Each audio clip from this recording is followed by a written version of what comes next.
Hello students, today I am going to teach you chapter number 5 काम के मज़े। रविवार का दिन था। आसमान में बादल बिखर रहे थे। टॉम रजाई से निकला और बगीचे में बेंच पर जा लेटा। ठंड में मीठी मीठी धूप उसे बहुत अच्छी लग रही थी। टॉम ने मन ही मन सोचा, न पाठशाला जाना न कोई काम, काश रोज रविवार होता। वह दूर चमकती पहाड़ियों को देखता रहा।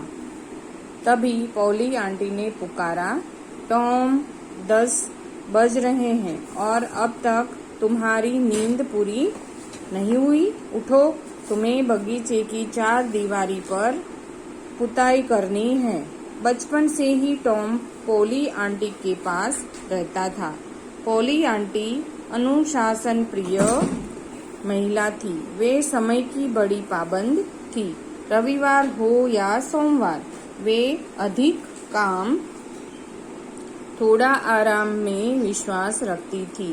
वे भली भांति जानती थी कि टॉम को कोई काम न सौंपा गया तो वह अपने दोस्तों के साथ खेलने चला जाएगा और फिर रात तक वह दिखाई देने वाला नहीं।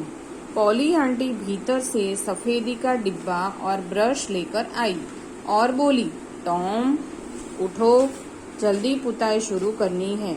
मेज पर नाश्ता रखा है, खाओ और काम में जुट जाओ। टॉम समझ गया कि वह अब बच नहीं सकता। उसने अंगड़ाई ली, टेढ़ी नजरों से आंटी की तरफ देखा, हाथ मुंह धोकर नाश्ता करने चला गया।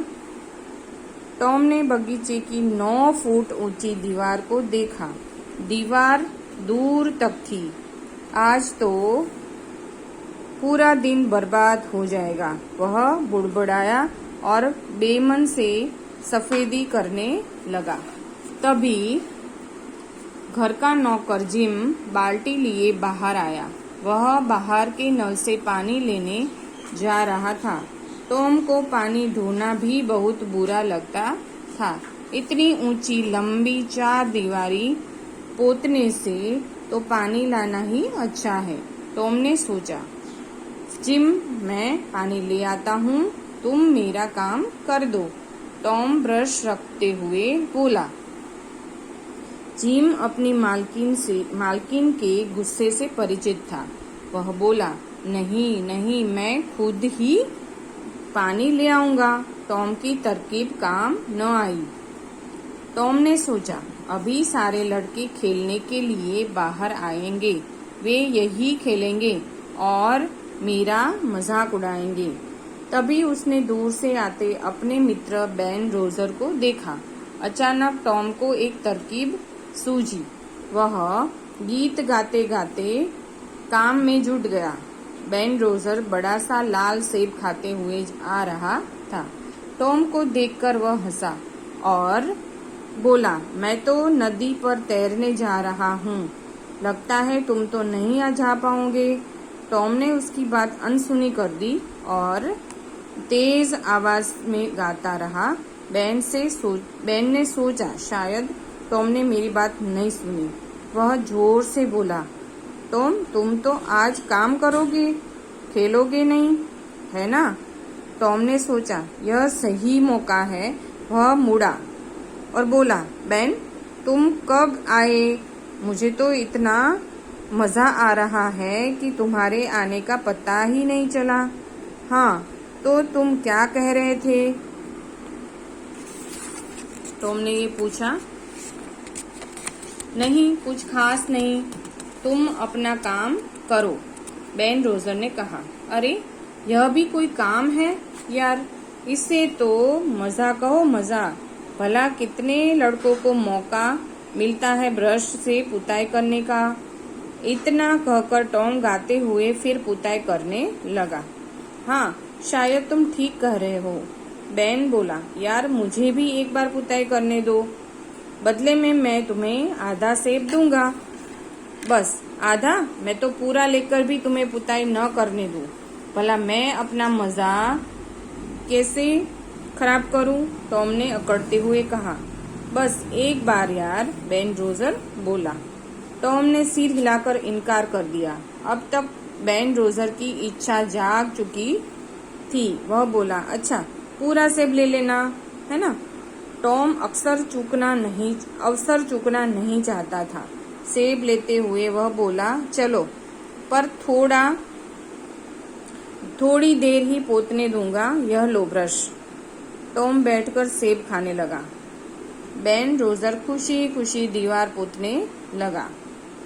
तभी बिली भी सीटी बजाता हुआ आ निकला। अरे बेन, तुम छुट्टी के दिन भी काम कर रहे हो? बेन रोजर हंसा और बोला, भला यह भी कोई काम है? मुझे तो बहुत मजा आ रहा है।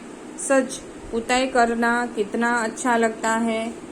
अब क्या होता है, तो टॉम उसकी बात सुनकर हंसा और बोला, रोजर, तुम्हारा सेब सचमुच बहुत मीठा है।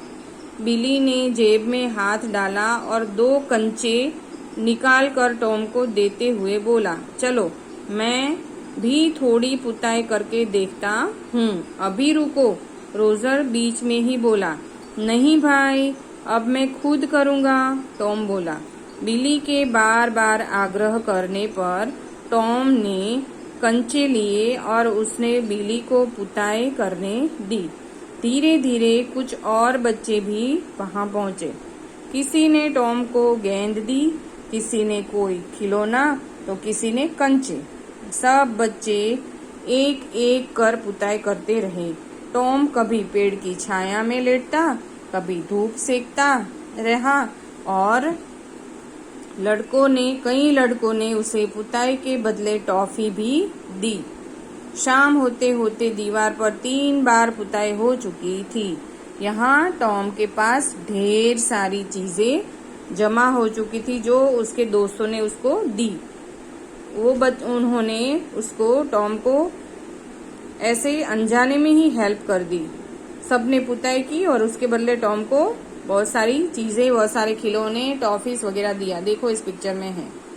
वह गुनगुनाता हुआ खाली डिब्बा, ब्रश और उन सारी चीजों की पोटली लेकर घर के भीतर चला गया। कितना स्मार्ट था ये टॉम, कितना स्मार्ट था। उसने अपना काम अपने दोस्तों से करवा लिया। ये स्टोरी लिखी है मार्क ट्वेन ने। ये शब्दार्थ है। 4 दीवारी, इसका मतलब होता है मकान के चारों ओर की दीवार। पाबंद का मतलब होता है बंधा हुआ। बर्बाद का मतलब होता है बेकार, जो काम का ना हो। बुड़बुड़ाना मतलब मन ही मन कूटकर धीरे धीरे कुछ बोलना। मजाक उड़ाना मतलब किसी के ऊपर हंसना। तरकीब मतलब उपाय। अनसुनी करना मतलब जानबूझकर न सुनना।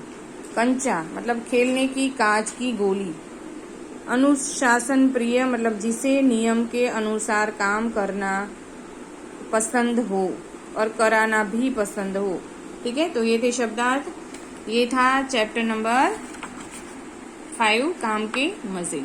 ठीक है, तो ये वीडियो देखो और लर्न करो। Good bye, have a nice day.